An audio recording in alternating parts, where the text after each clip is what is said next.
cha sanyasanad eva siddhim samadhi gacchati.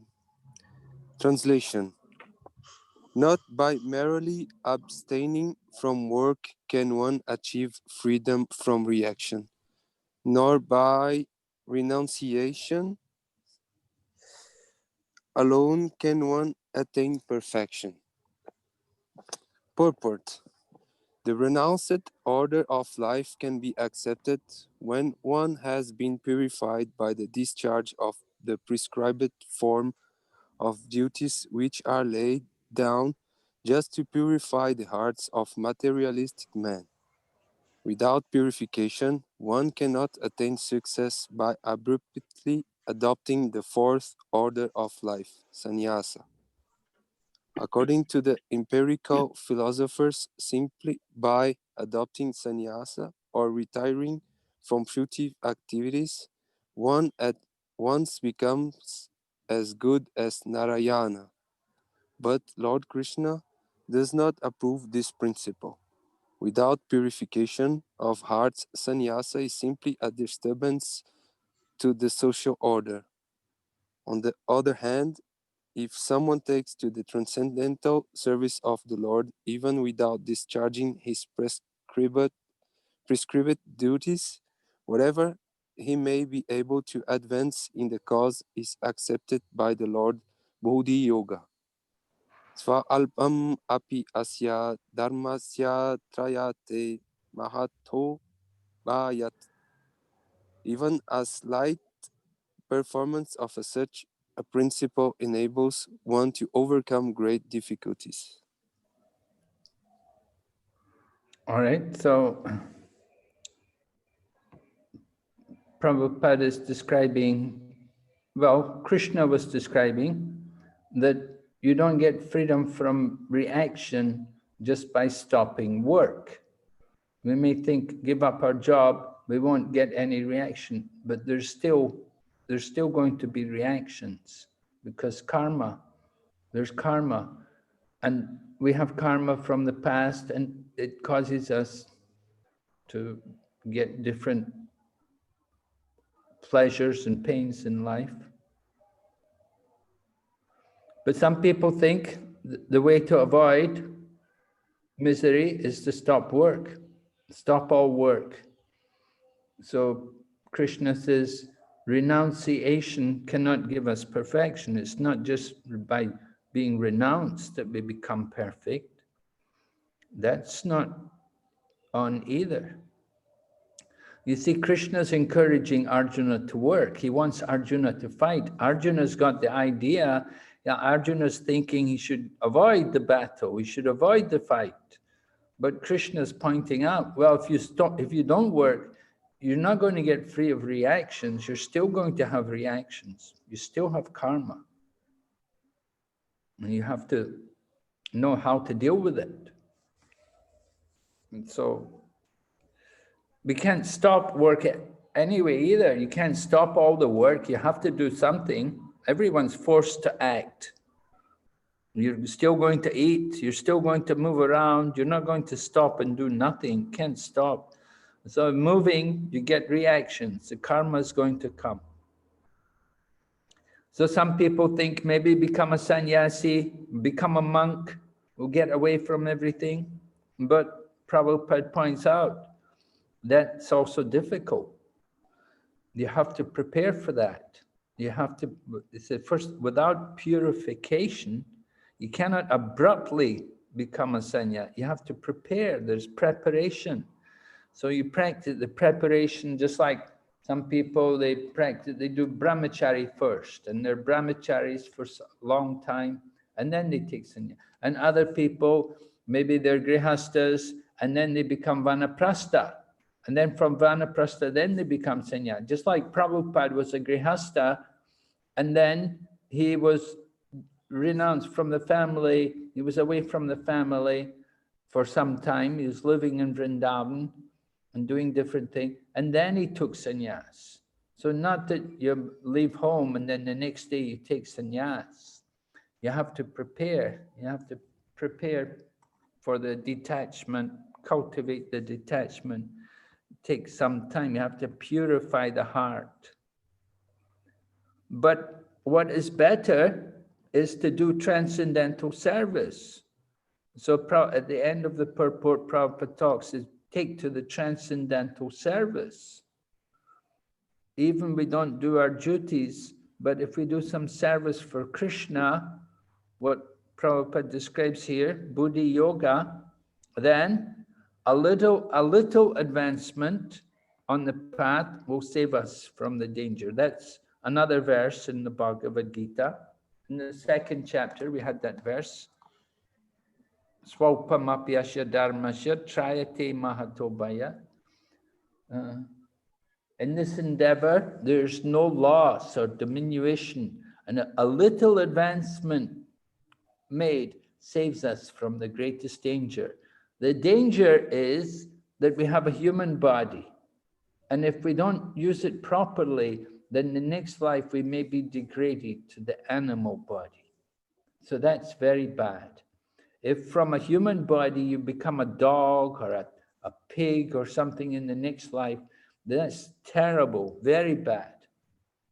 So what's better is to make a little advancement. Even we're not able to go back to Godhead, but if we make a little progress on the path, that will save us from becoming an animal in the next life. That's very regrettable. From the human life, if you have to become an animal in the next life, not good.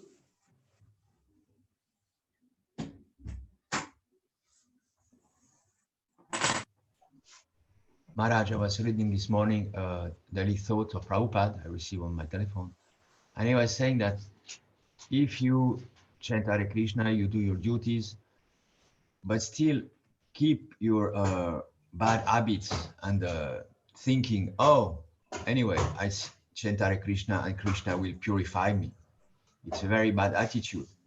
Still keeping my bad habits, thinking that Krishna will take care about it. So, and he said, in your next life, you will take birth as a monkey or an animal in Vrindavan. But yeah, it's not the way it has to be. Yeah, So, right. Yes, Prabhupada, actually some people were angry at Prabhupada about this, but Prabhupada said that, he said these pigs, the hogs which they have in Vrindavan, he said these were all sadhus in their previous life, and they had done some sin, and they had to take birth as hogs in Vrindavan, and it's like their last birth before they can go back to Godhead.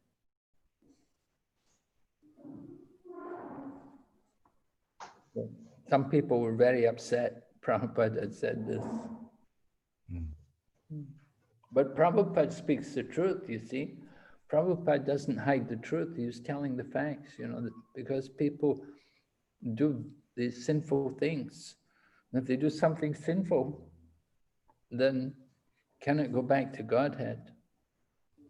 Just like you said, somebody's chanting Hare Krishna, but he's also doing sins. So he's not going to get the benefit of the holy name. That's like building a fire, but pouring water on the fire at the same time. Or it's described to be like the bathing of the elephant. The elephant takes bath and then throws dirt over his body. So people come, sometimes they come to Mayapur here, and they bathe in the Ganga, and then they go on and do more sinful activities. And then they come and bathe again in the Ganga. So what's the use? They didn't change their heart. They didn't change their heart, so they're not going to get out of material life. And they may even take animal bodies because they're sinful.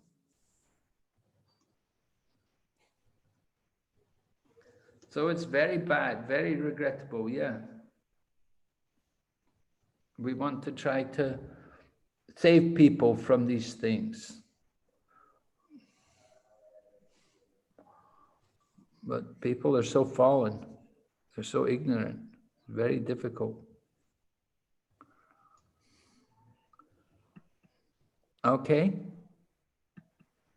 Guru Maharaj, here Swalpam Apyasya Dharma, little advancement means how much, Guru Maharaj? Is it till everyday chanting or till initiation, or one day chanting is also will save them, or how much is a little? It's like asking, what's your lowest price, right? What's the lowest price you give me? A little advancement, yeah. Well, Prabhupada did say, somebody just takes prasadam, they eat prasadam, you know, one time, it can save them. Or somebody chants Hare Krishna mantra one time chanting the holy name, it can save them. It gives them the chance for, again, the human life. So it can be really very small. Swalpam, alpam. Alpam means very meager, very small. So they didn't do much at all. They only chanted maybe one time, but they chanted. So that the seed of bhakti is there. They'll get the chance to go on, to continue.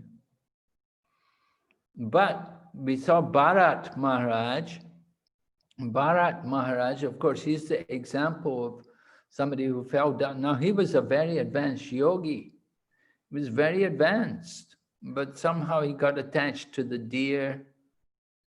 And so he became a deer in his next life. So we don't want to take the risk. We don't want to take any chances. You know, a little advancement. How much is a little? If it's so meager, if it's so small, then, you know, you won't be put in a very good situation. You could not expect to get a very good situation where you could cultivate Krishna consciousness easily. It would be difficult. But it does say, the Bhagavad Gita does say, saves us from the greatest danger. The danger is that we become an animal. So we get a human life, but you know, there's so many humans. We want to have a human birth with the devotees. That's important. You want to get the association of devotees. I mean, just to have the human body, that's not enough. You've got to get the association with devotees, then it's much easier for you. So we should try to put as much as we can into our bank account, right? Just like you have a bank account, you want to, you know, you save up for the time when you're going to go on holiday or something. So we want to put as much as we can into our spiritual bank account. Do as much chanting, do as much service as we can to save ourselves from this inauspicious situation. I have a question, Gurudev. Yes? Is there a chance of, in that case, is there a chance of taking birth in a devotee family? Little advancement or even a little more than that? Well, yeah, you have to take birth in a devotee family, you have to be quite an advanced yogi. Krishna says in the 6th chapter of the Bhagavad Gita, that if you practice yoga for a long time, but still not successful, then you would take birth in a devotee family. Okay, then there are chances. It's a very good birth to be born in a devotee family. Because from the beginning of life, you get the opportunity to chant Hare Krishna, and to take prasadam, to see the deities. So it's very special. And you see the children who are born to devotees, that really they're very special children. And the more religious the parents are, then the better the quality of the children.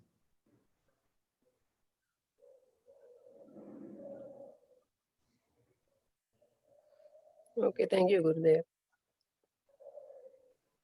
Guru Maharaj, one more point here. They are saying even without discharging his prescribed duties. So if somebody doesn't, will he not get some sin because he is not discharging his prescribed duties? Well, the point is that if you've taken up devotional service, then all of your duties can be forgotten about because you've taken up service for the Supreme Lord. So you're no longer obliged to do these prescribed duties. They can be overlooked because you've taken up the higher purpose in life, which is to do service for the Supreme Lord.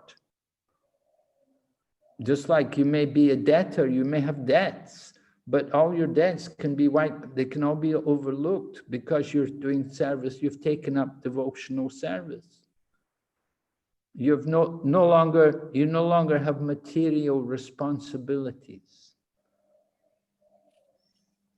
Just like Prabhupada explains, for somebody who is a sannyasi, he said he's a walking dead man. You know, you may have had a wife and children before, but once you become a sannyasi, you have no longer any responsibility to them. You know, Prabhupada was married and he had 5 children, but after he became a sannyasi, he doesn't have to worry about them anymore because he's a sannyasi. He's freed from these material responsibilities. So prescribed duties are like that also. You may have prescribed duties, you know, you have something you're supposed to do like that. But because if you've taken up devotional service, then you don't have that responsibility anymore. You're freed from that. That's the understanding.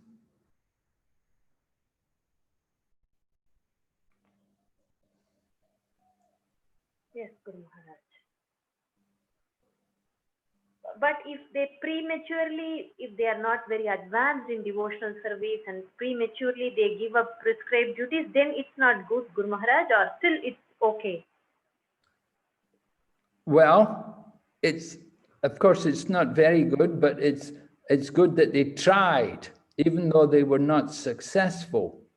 And Krishna says, you know, that they tried to do something, and even though they didn't do it, they didn't succeed, but okay, they have to come back and take up their duties again. But it's understood, you know, they were trying for something very difficult, but they were sincere, they were trying, they wanted to do, they were just not able to succeed. So it's accepted. You know, many people may try, they don't all succeed. But let them try, give them a chance. They should be encouraged. You don't know who's going to succeed. But somebody's sincere, they wanted to try, and they prepared themselves, you know, they prepared, they practiced, and they were ready, but still they found it difficult. Just like Prabhupada explains, he said it was difficult for him to leave his family. It was difficult, you know, for some time, you know. But, you know, gradually he was out of sight, out of mind, right? He didn't see them, so he could forget about, concentrate on his preaching work. But it's difficult thing to do, to cut off the family ties, affection for the family, children, and so on.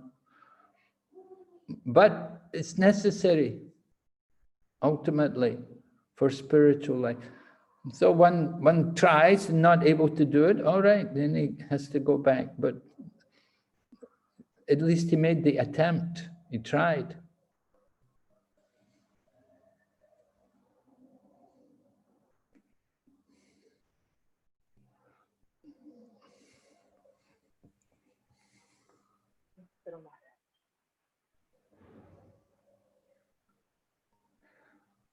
So in ISKCON, we see, like in our own society, they've had some, you know, we had a number of failures, people taking sannyas. So they've made a lot of different rules and restrictions now about it, about who's able to take sannyas and the requirements, what they have to meet before they can do it. And now that it's much better than it used to be. You see, in Prabhupada's time, the men were very young, and so it was difficult for young men. You know, when a man is 20 or 25 or 30, he may have the mood that he wants to take sannyas, and he may take sannyas, but then when he gets to 40, then he may think again about it, he changes his mind, you know, he may not want to continue. So sometimes it happens like that. You know, when they get to midlife, when they were very young men, they want to do it, but then in middle life, they think, you know, maybe it's not so right, maybe it's not so good. They change their mind, go back, which is not supposed to happen, but it happened. It did happen.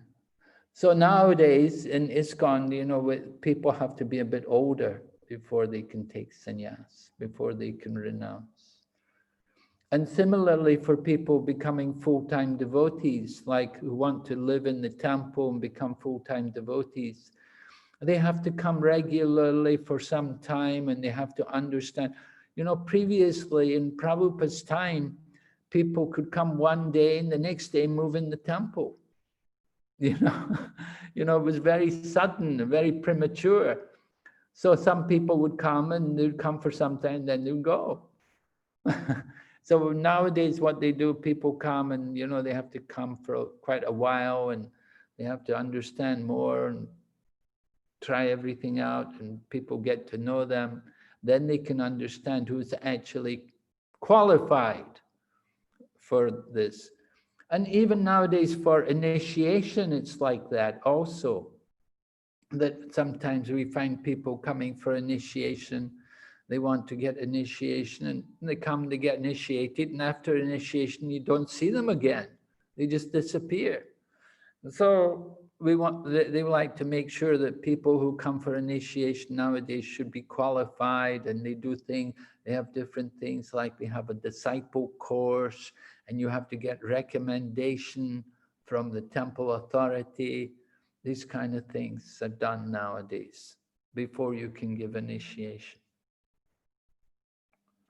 This way, you know, people can understand properly what they're coming into, what they're getting involved in. You know, sometimes people would come and they would surrender everything, and they would give everything, all their money and everything. And then when after some time they wanted to go, they say, I want my money back.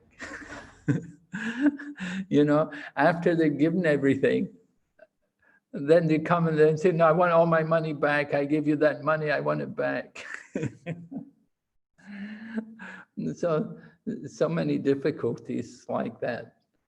So we're very cautious nowadays. Understand? Yes, Guru Maharaj. Hare Krishna, Maharaj. Yes.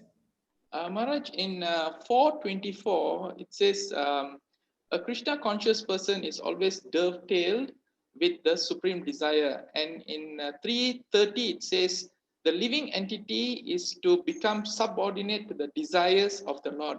So, Maharaj, what is the desire of the Supreme, Maharaj? Well, the desire of the Supreme is that we should all become his devotees. We should engage in his service. What does Krishna say in the Bhagavad Gita? Krishna says, surrender to me. He says, give up all material religion and surrender to me. I will free you from all sinful activities.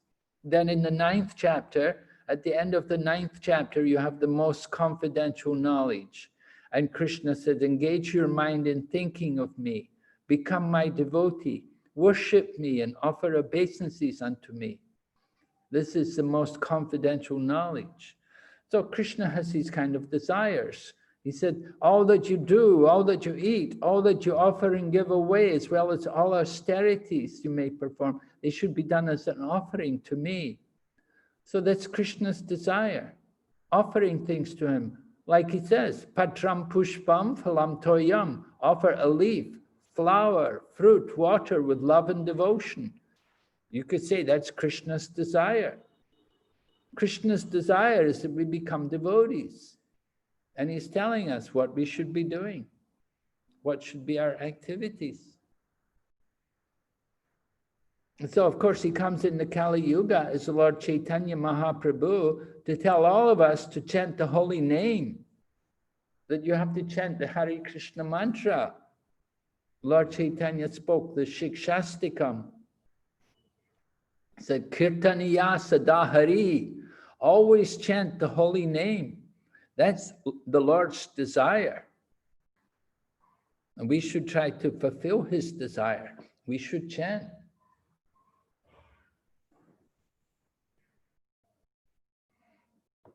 Yeah? Yes, Maharaj. Thank you so much, Maharaj.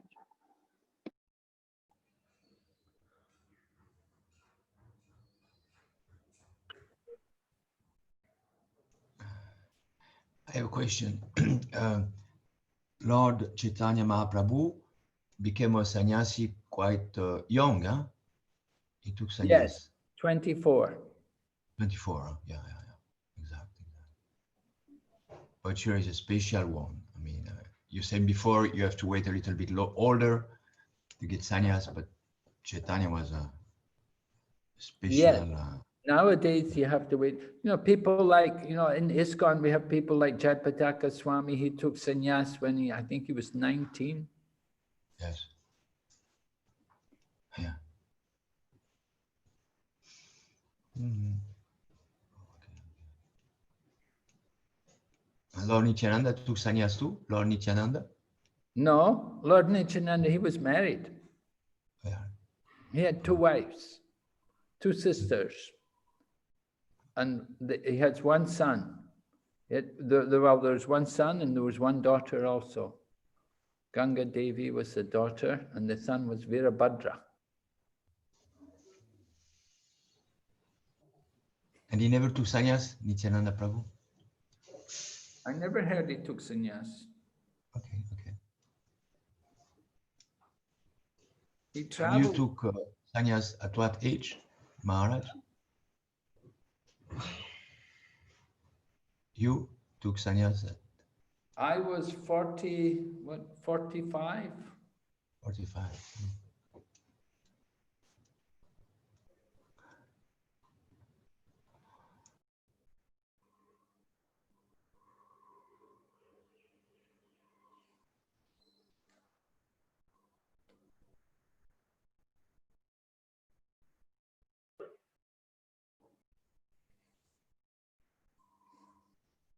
Okay, next verse, maybe Tanmay Prabhu, do you want to read this?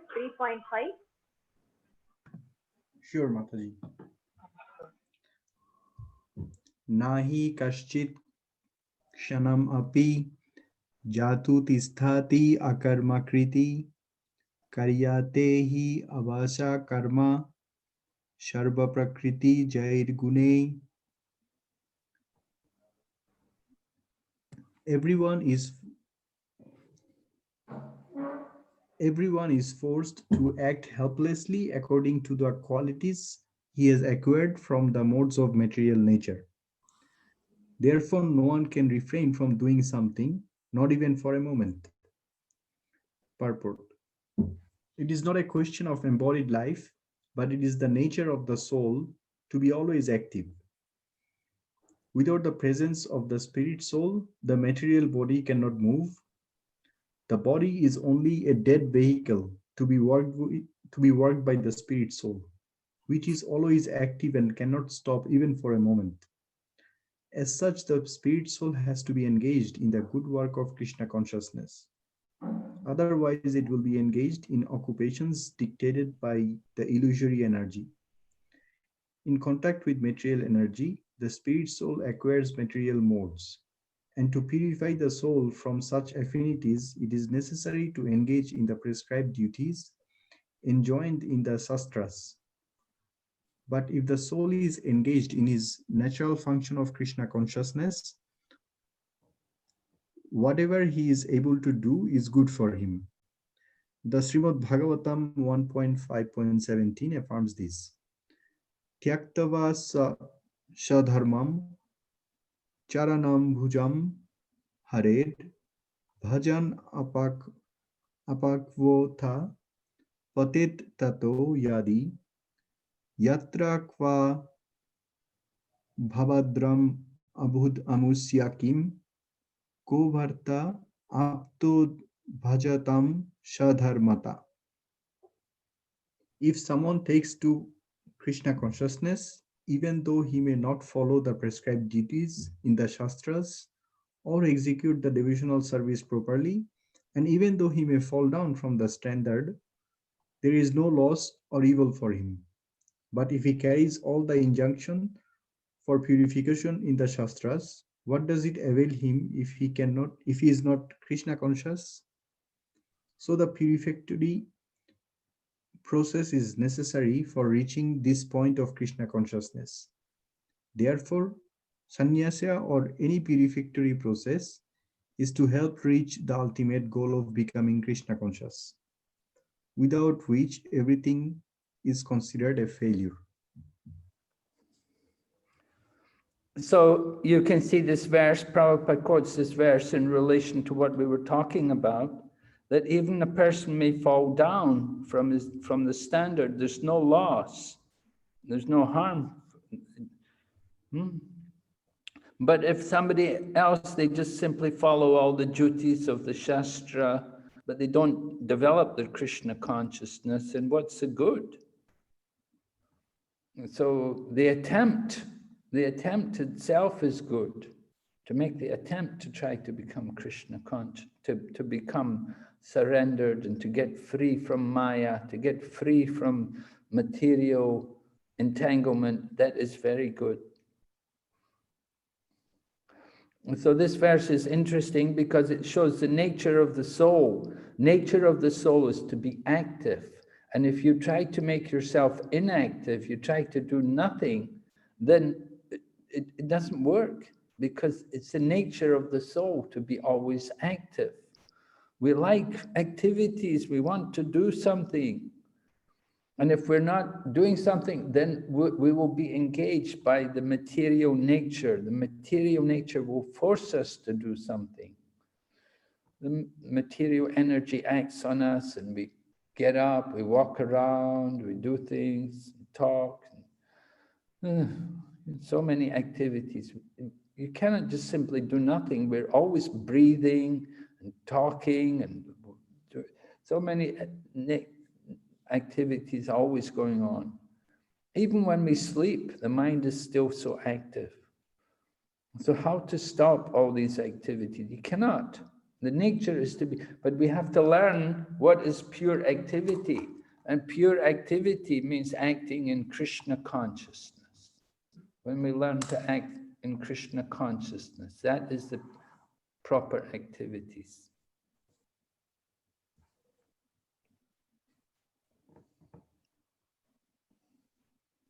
Right?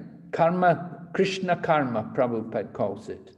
In the 11th chapter of the Bhagavad Gita, Prabhupada describes Krishna karma, working for Krishna, doing everything for Krishna.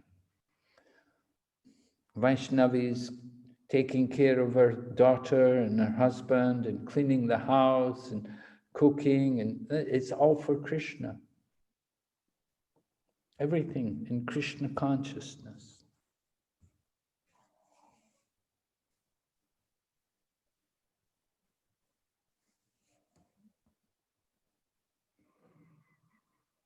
All right, any questions on this? Maharaj, this Jnana Yoga is this speculative, it's mental speculation, and the Sankhya Yoga is the analytical study of spirit and matter. Is Sankhya Yoga part of Jnana Yoga? Are they related in some way, or it's Sankhya Yoga is an entity of its own? Yeah, Sankhya Yoga is an entity of its own, you could say. It's one of the 6 philosophical systems which are given in the Vedic literature. There are 6 different darshans. There's Nyaya, which comes from Gautama. and then Patanjali Yoga, and then Kapila Sankhya, and you have also Karma Mimamsa, Jaimini, and you have also Vyasa, Vedanta, and then there's one more, I think it's, I can't remember now, who is it? There's one more, it's the impersonalist philosophy. So the best, of course, is Srila Vyasadev's Vedanta, and it's the top most philosophical system. So Sankhya from Kapila is one of the 6 darshans, and Jnana Yoga, Jnana, you get, where does that come in to these darshans? Well, there are different conclusions, you see, these different, some people, they will establish that the Brahman is the truth. And even Kapila Sankhya, you've got the atheist Kapila. Generally, they talk about that Kapila Sankhya as the atheist Kapila, but from Srimad Bhagavatam, we know Kapila Muni to be the incarnation of God, and he teaches theistic Sankhya. That's in the Srimad Bhagavatam. But ordinary people who know about Sankhya, they only think about the atheist Kapila. And atheist Kapila, he's teaching everything comes from matter, that life comes from matter. So it's a it is also a philosophical speculation. And you'll see like the Ramakrishna mission people, they describe themselves as Vedantists. So Vedantists means Gyanis. Like Sarvabhauma Bhattacharya, he's also a Gyani. He's a Gyani. He also knew, he was teaching the Shankaracharya sannyasis, the Mayavadi sannyasis. So Shankaracharya, Sarvabhauma Bhattacharya was in charge of the Jagannath Puri temple, and he was a famous impersonalist. So the impersonalists are Gyanis. So you could say this Astavakra, I think it's Astavakra teaches the impersonal philosophy. And impersonalists, they think Brahman is the supreme absolute truth. And Krishna comes from the Brahman. And so Ramakrishna people, Ramakrishna mission, they teach like that. They teach the Vedanta, they're called themselves Vedantas. And they will preach about the different Upanishads, and generally they won't touch so much on the Srimad Bhagavatam. They speak Bhagavad Gita though. They do touch a lot of impersonalists, they all give their impersonal commentary on the Bhagavad Gita. So Gyanis, you could say Nyaya, logic, Gautamas, from Gautama, they like that. And they also follow impersonalism. So there are different kinds of Gyanis.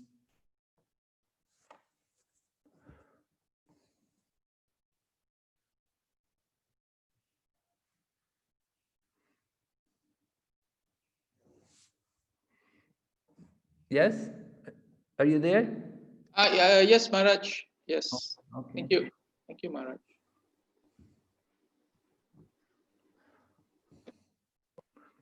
Vaishnavi? Yes, Guru Maharaj. Guru Maharaj, I think we should go for chanting.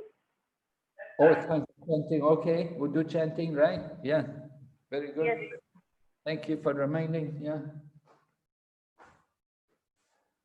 Jai Shri Krishna Chaitanya Prabhu Nityananda Shri Advaita Gadadhar Shri Vasadi Gaur Bhaktavinda. Hare Krishna Krishna Krishna Hare Hare Hare Rama Rama Rama Hare Hare. Hare Krishna Krishna Krishna Hare Hare Hare Rama Rama Rama Hare Hare. Hare Krishna Krishna Krishna Hare Hare Hare Rama Rama Rama Hare Hare.